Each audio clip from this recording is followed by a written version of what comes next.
नमस्कार बंधू भगिनींनो, आपल्या सगळ्यांचं सहर्ष स्वागत आहे स्वास्तिकम या माझ्या चॅनलवर। आज मी आपल्या सगळ्यांसाठी सचित्र भक्ती विजय कथासार याची पुढील संतांची कथा घेऊन आलेली आहे, तरी आपण श्रवण करावं। विठ्ठल विठ्ठल जय हरी विठ्ठल, विठ्ठल विठ्ठल जय हरी विठ्ठल। अध्याय 56 संतोबा पवार, निळोबा व उद्धव चिदघन। संतोबा पवार रांजणगावच्या संतोबा पवाराची कथा फारच विलक्षण आहे। हा सरकार दरबारी अधिकारी असलेला मोठा शूर व धनाढ्य मनुष्य होता। अश्व गज धनसंपदा भरपूर होती, पण त्याने एकदाचे तुकारामाचे कीर्तन ऐकले आणि त्याला वैराग्य उत्पन्न झाले। त्याने तत्काळ आपले सर्व वैभव सोडून दिले, हाताखालचे सैन्य काढून टाकले, ब्राह्मणांना आपली संपत्ती दान दिली आणि एक नेसते धोतर ठेवून तो भीमा नदीच्या संगमावरील एका बेटावर निर्जन अरण्यात हरिभजन करीत बसला। त्याच्या आईवडिलांना जेव्हा हे वृत्त कळले तेव्हा त्यांना फार वाईट वाटले। संतोबाला परत घरी आणण्यासाठी त्यांनी युक्ती अशी केली की त्याची पत्नी घरी होती, तिला उत्तम वस्त्रभूषणे लेवून त्याच्याकडे पाठविली। तिला पाहून त्याला पुन्हा संसाराचे आकर्षण वाटले, तर तो घरी येईल अशी त्याची कल्पना होती। पत्नी जेव्हा त्याच्यासमोर नटून थटून उभी राहिली तेव्हा तो म्हणाला, तू इथे का आलीस? तत्काळ परत जा। ती म्हणाली, मी कुठे जाणार? पती ही स्त्रीची परमगती, मी तुम्हाला सोडून कशी जाऊ? तेव्हा तो म्हणाला, तुला जर येथे राहायचे असेल तर हे नटणे काय कामाचे? सारे अलंकार काढून टाक, संन्यस्त वृत्तीने अकिंचनपणे राहिले पाहिजे, नाही तर परत जा। त्याचे बोलणे ऐकून पत्नीही विरक्त झाली। तिने आपली वस्त्रे फाडून झाडावर टाकून दिली आणि अलंकारही फेकून दिले। संतोबाने अर्धे धोतर फाडून तिला नेसायला दिले। दुपारी भिक्षा मागायला ती गावात गेली। तो सालोमालोचा पारगाव होता। तिला संतोबाचे सांगितलेले होते, फक्त चतकोर किंवा अर्धी भाकरीच भिक्षा म्हणून घ्यायची। कोणी एक भाकरी दिली तर ती घ्यायची नाही, पक्वाने घ्यायची नाही। ती घरोघरी गेली, तिला कोणी मायेने बोलले तर ती प्रत्युत्तर देत नव्हती। तिने विठ्ठल विठ्ठल म्हणावे, क्षणभर दाराशी उभे राहावे, तेवढ्यात कोणी भिक्षा देतो म्हटले तर थांबावे, नाहीतर पुढे जावे, असे केले। त्याच गावात संतोबाची बहीण राहत होती। तिच्याही घरासमोर संतोबाची पत्नी गेली। तिला पाहताच नंदेला एकदम रडे कोसळले। तिला मिठी मारून, वहिनी असे कसे झाले? तू केवढी वैभवात होतीस आणि आता अर्ध्या वस्त्रावर, असे म्हणू लागले। तिला सारे काही समजावून सांगून संतोबाच्या पत्नीने भिक्षा मागितली। नंदेने प्रेमाने 2 रोट भाजून तूप व गूळ त्यात घालून आग्रहाने शपथ घालून तिच्या झोळीत टाकले। पती मजवर रागवतील असे तिने म्हटले। तेव्हा तिने तिला म्हटले, मी मायेने दिले आहे, नाही म्हणू नका, तुम्ही दोघांनी प्रेमाने खा। मग तिचा नाईलाज झाला। ती अरण्यात संतोबाजवळ आली व इतर भाकऱ्यांच्या तुकड्यात 2 अख्खे रोट पाहून त्याने हे कोठे म्हणून विचारले। तिने नंदेचे नाव सांगितले। तेव्हा तो म्हणाला, हे तू परत नेऊन दे आणि आलीस तशी घरी परत जा, इथे तुझे काही काम नाही।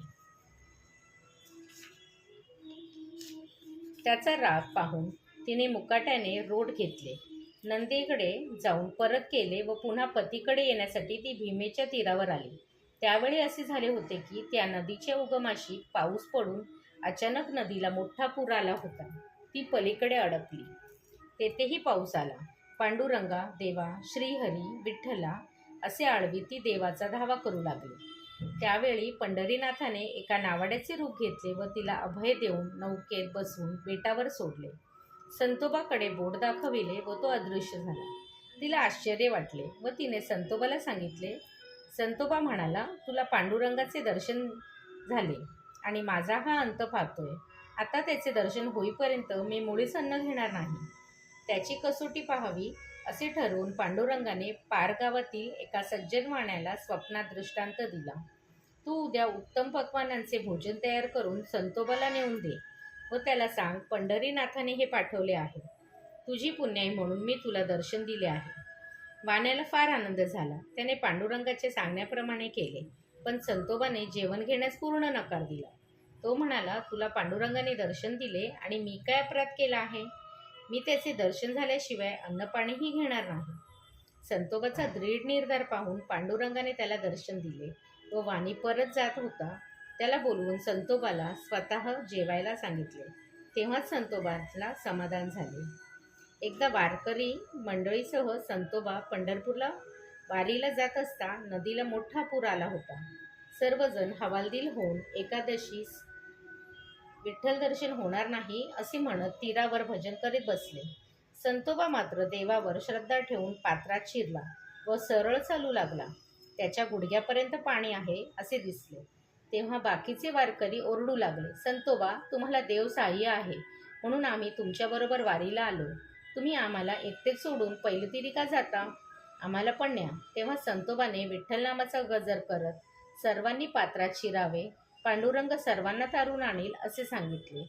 सारे विठ्ठल विठ्ठल करीत नदीत शिरले. संतोबाची भक्ती वेगळी व इतरांची वेगळी. त्या पात्रात बुडाले तर संतोबाचे वचन खोटे ठरेल व आपला महिमा नष्ट होईल असा विचार करून देवाने त्यावेळी पात्रा एवढे रुंद आकाराच्या मोठ्या कासवाचे रूप घेतले व तो नदीत बसला. सर्व वारकरी त्याच्या पाठीवरून चालत गेले.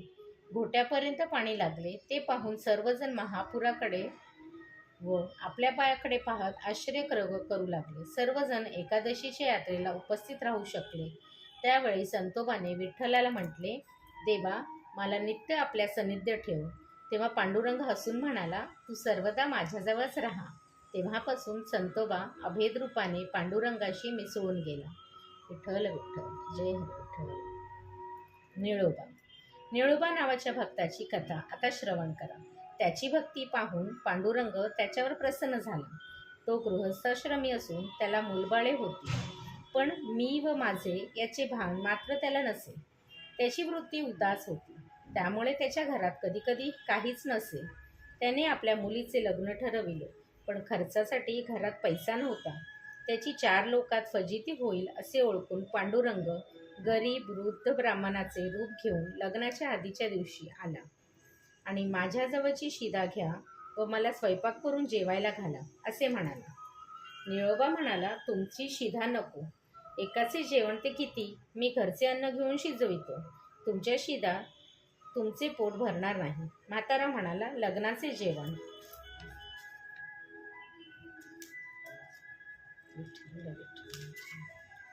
कराल तर त्या स्वयंपाकासाठी माझी शिदा सर्व पिठात मिसळा.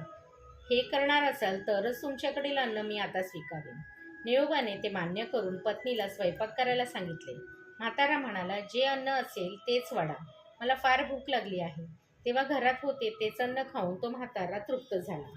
निळोबानेही त्याच्या पक्तीस घेतले होते. मग रात्री तो निळोबाला म्हणाला, उद्या तुमच्या घरी लग्न आहे. मला येथे राहू दिले तर 4 दिवस मिष्टाने खायला मिळतील. मी लग्नात पाणी भरीन, सगळे कामे करेन.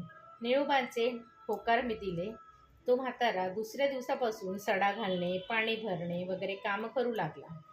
वरपिता 500 लोकांचे वराड घेऊन आला, पण म्हाताऱ्या ब्राह्मणाने आपल्याला आणलेली शिदा कोठारात टाकली होती, त्यामुळे कोणालाही काहीही उणे पडले नाही.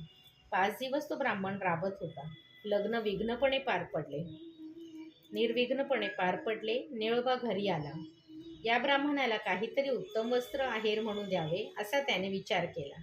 ब्राह्मणाने आपले नाव विठ्ठलराव म्हणून सांगितले होते. 5 दिवस मिष्टान्न खायला मिळाले म्हणून ब्राह्मण फार खुश झाला. निळोबाच्या घरी येताच तो देवघरात जाऊन गुप्त झाला. निळोबा हातात एक शेला घेऊन विठोबाला हाका मारू लागला. तो विठोबा कोठे दिसेना. तेव्हा निळोबाला कळून चुकले की आपल्या मुलीच्या लग्नात पांडुरंगाने अंग मेहनत केली. देवा, ही ऋण कसे फेडू मी, असे तो म्हणू लागला. रात्री विठोबाने त्याला स्वप्नात दर्शन देऊन सांगितले, निळोबा, मी नित्य तुझ्या जवळच राहीन. पिंपळनेर येथे तेव्हापासून विठ्ठलाचे जागृत स्थान आहे. फाल्गुन वद्य द्वितीयेला तेथे मोठा उत्सव होतो. या निळोबाला स्वप्नात संत तुकारामाने दृष्टांत देऊन अभंग रचना करण्यास आज्ञा केली. विठ्ठल विठ्ठल, जय हरी विठ्ठल. उद्धव चिदगण. धारूर येथील उद्धव चिदगण हा मोठा प्रेमळ भक्त होता. तो कीर्तने करीत हिंडत असत. बिदर येथे त्याचा मुक्काम चैत्र शुद्ध प्रतिपदेस होता. त्याचे कीर्तन इतके चांगले झाले की नगरात कीर्तनाची एक मालिकाच लावलेली. असे लोकांनी ठरविले. उद्धव म्हणाला, रामनवमीला मला उत्सवासाठी धारूर येथे परत गेले पाहिजे, तेव्हा जास्त दिवस येथे कीर्तन करता येणार नाही. लोकांनी म्हटले, रामनवमीचा उत्सव येथेच करू. आपण रामजन्माचे आख्यान लावा. आम्ही सर्व व्यवस्था करतो. मग तोच बेत पक्का ठरला. एका प्रशस्त वाड्यात मंडप उभारला. त्यात मखर केलेले आणि त्यात रघुनाथाची मूर्ती बसवून त्यांनी कीर्तन सुरू केले. हरिदासांनी दिंड्या पताका घेऊन वाजत गाजत भजत गरीब गावतून जायचे ठरविले. त्या गावात मस्जिद होती. त्यातील काही यवन लोकांनी ती मिरवणूक उधळून लावण्याचे ठरविले. 200-300 गुंड लोकांना हाताशी धरून त्यांनी ते वैष्णव लोक भजन करीत मस्जिदीसमोर जाऊ लागताच त्यांच्यावर शेणगोळे मारले, पताका हिसकावून घेतले, विणेच्या तारा तोडून टाकल्या, मृदुंग फोडून टाकले आणि वैष्णवांना मार दिला. सर्वजण धावत धावत परत वाड्याकडे आले व त्यांनी सर्व वर्तमान उद्धवाला सांगितला. तेव्हा तो फारच निराश झाला. तो रामाची मूर्ती देवात ठेवून मखर काढून टाकून मंडप सोडून टाकून स्वस्त रामाचे चिंतन करीत बसला. रामा, अशी शोभा करवायची होती तर उत्सव करायला उत्साह कशाला दिलास? तू सर्वज्ञ आहेस. संतांचा अनादर केला गेला हे ते तू सहन कसं करू शकतोस? असे गाराने त्याने रामापुढे मांडले. ते मारुतीने ऐकले. त्याला आपल्या स्वामीच्या उत्सवातील हरिदासाचा अपमान सहन झाला नाही. तो एकदम उडान करून त्या मस्जिदीवर जाऊन मस्जिद गदागदा हलवू लागला. एक ज्ञानी फकीराची झोपडी त्या मस्जिदीजवळ होती. त्याने मारुतीला ओळखले व आपली झोपडी पाडू नको असे विनविले. त्याने मस्जिदीतल्या यवनांना सांगितले, मस्जिद पाडू शकेल एवढा वानर वर बसला आहे, बाहेर जा. पण त्यांना फकीराची टर उडवली. मग मारुतीने पायाच्या दणक्याने मस्जिद पाडून टाकली व तिखाली शेकडो यवन चिरडून मरण पावले.